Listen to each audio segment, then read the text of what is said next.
Karakia. Cultivate the knowledge of the Pākehā with your hands mō tō tinana, but keep your culture to your crowning glory. Tēnā koutou katoa, no mai haramai.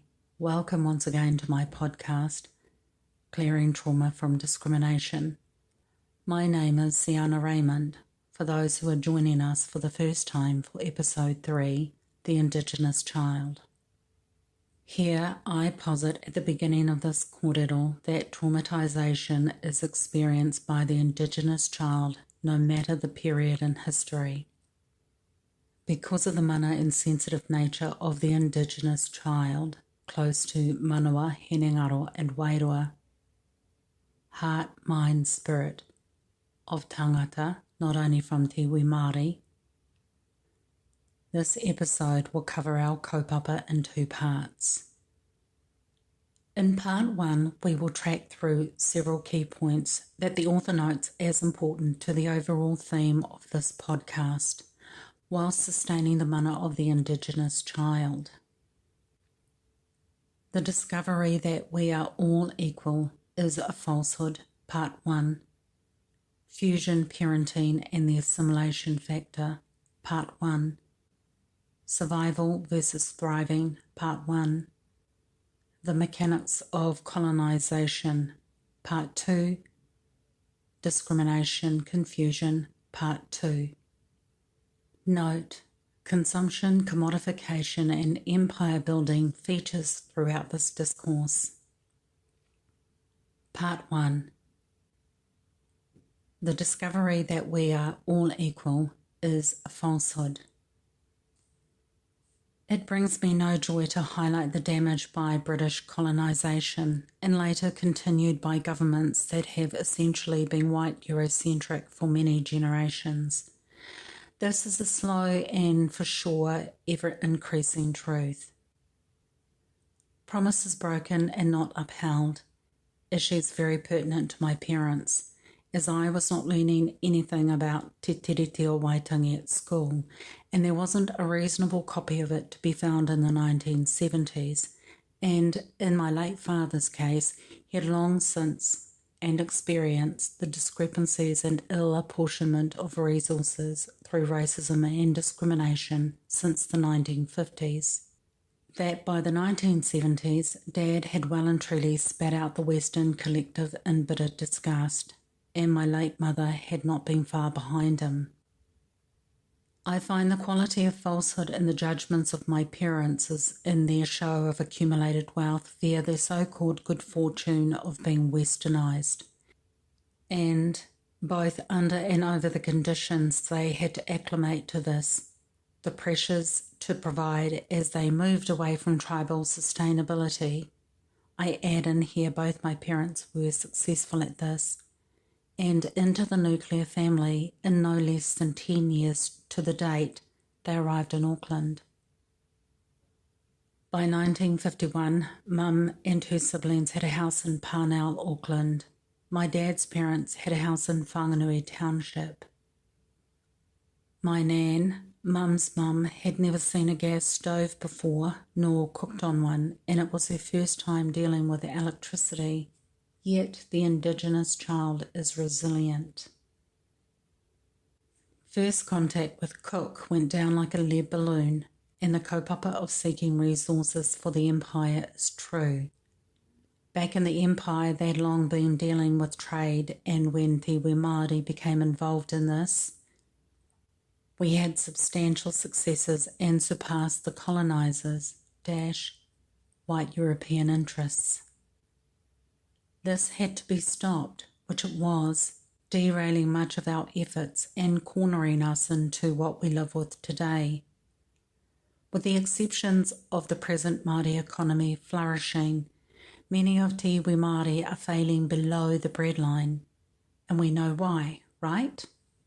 As I taught you in previous episodes, we don't have full access to Western collective power structures. When colonisation forced itself upon us, thus was the end of the Indigenous child, because colonisation is also about consumption and commodification. Oh, not at the start, but in the last 150 years, it certainly has kept us here for keeps. I can't escape it.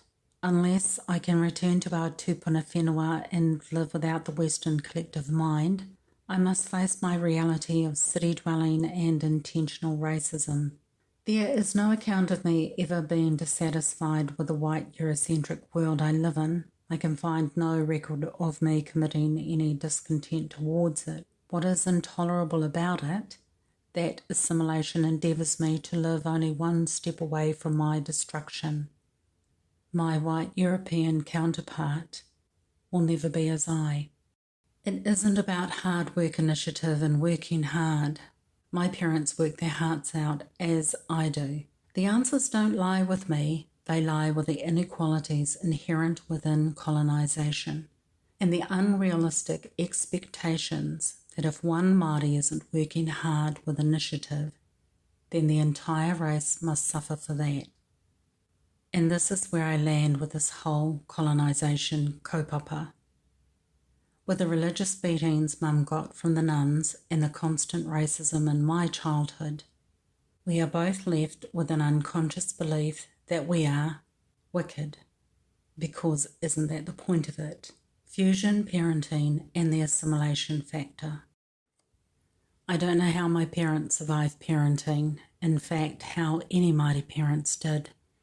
I saw aunties and uncles give it all they had, and I do more than admire all their efforts.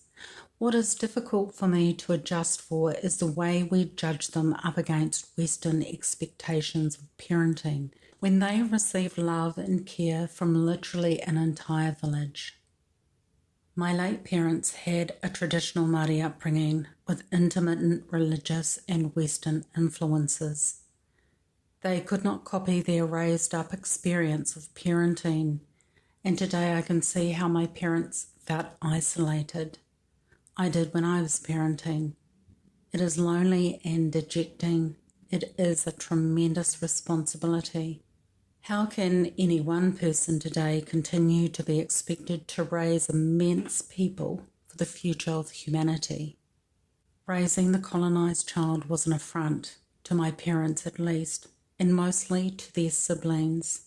To my nan it was a confusion, trying not to mix tikanga with religion, with Western assimilation, and discovering your colonised child is an individual and will not follow tuakana teina values, and possibly not manaakitanga, because that is not the way anymore. And yet, our aunties and uncles are our parents as well. What I didn't comprehend in childhood and through my life till my current age is this.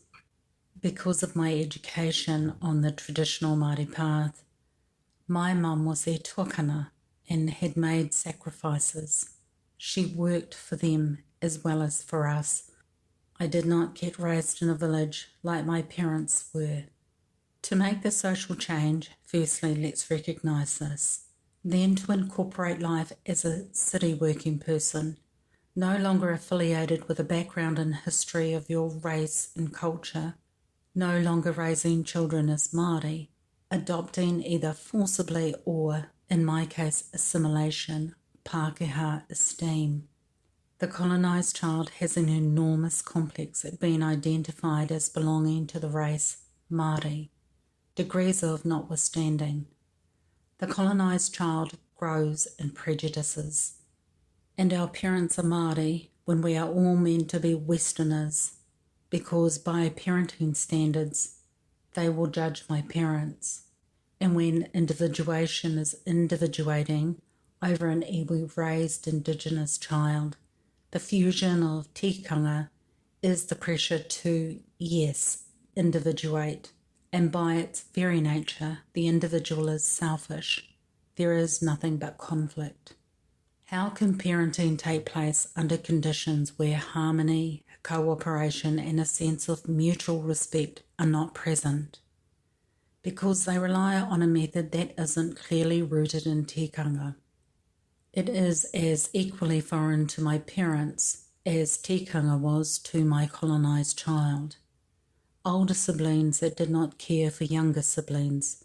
Consumption invaded our homes and presence in each of our lives.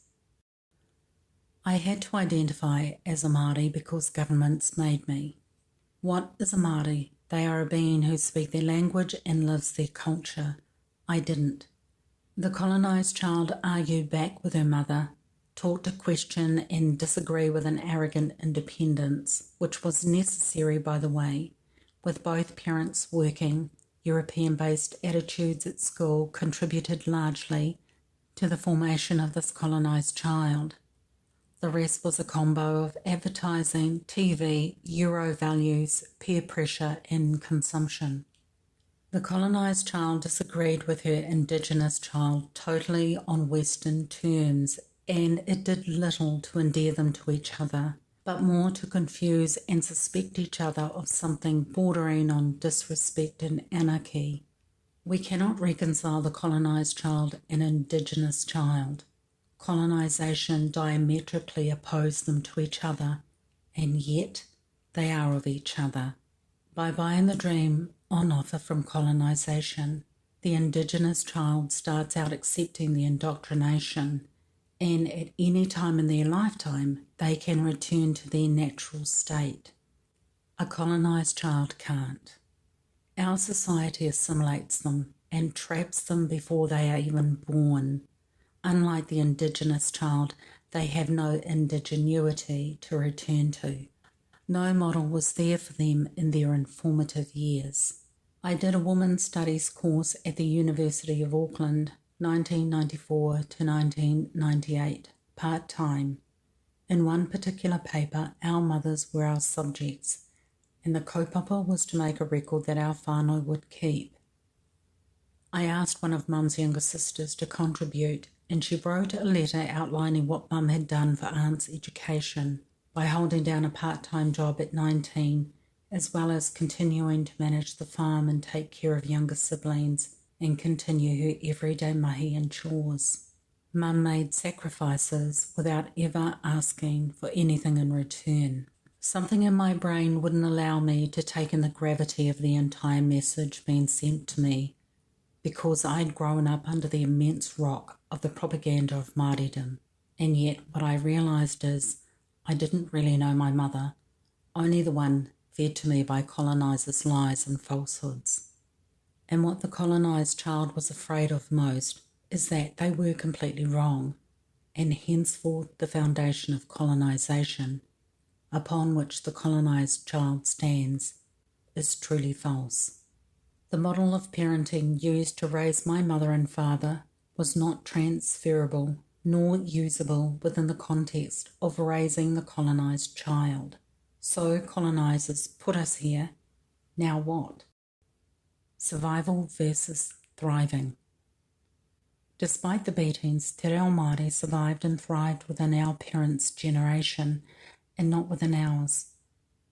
As a result, I never learned to value and care for Te Reo Māori when my brain and organs were forming. Conditioning is a matter of layering.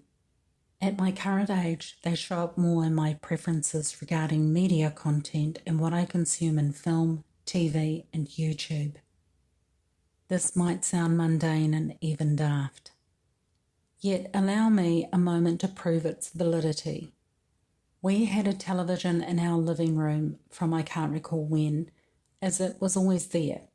I watched the Eurocentric driven content and listened only to English-speaking presenters and actors.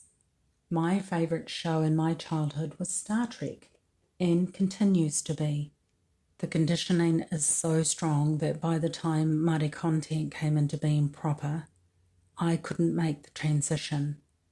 Being so Europeanised in European preferences, I found that 1, I couldn't and didn't want to relate, and 2, I considered European content more sophisticated in my taste. It got me, the colonised child. How tragic. From media content, we learnt, however, not to care for our elders, instead strive for ourselves and our own futures. The experience is more important than whānau. Considering many Westerners living in Aotearoa at the time of my schooling came over on the $10 ticket, leaving their parents behind in England, it is modelling that impresses the colonised child. To abandon the Indigenous child, my parents.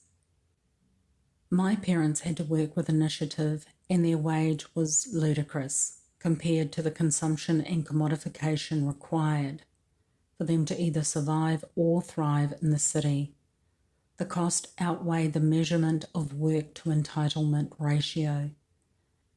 Getting houses and cars had to be a whānau and hapu-wide effort, and hours and hours of overtime. Otherwise, a person would need to save for at least 10 years if they did it alone. Yes, this is really the outstanding preposition. It is for the colonised child to abandon the Indigenous child, and therefore all things Indigenous. Oh, it is so hard to reconcile with oneself. When understanding and knowledge dawns, the sheer scale of betrayal lands with such magnitude that we must return it to the original source, or the colonised child remains maligned with evil, wicked forces which lie, cheat and steal to survive. Which brings us back to the destruction of the Indigenous child too, and eventually even the colonised child. The hope for them both is that the colonised child decolonises. End of part 1, episode 3. Thank you for your company, and please stay close for part 2 of episode 3 in March 2023. Till then, stay safe. Kia kaha.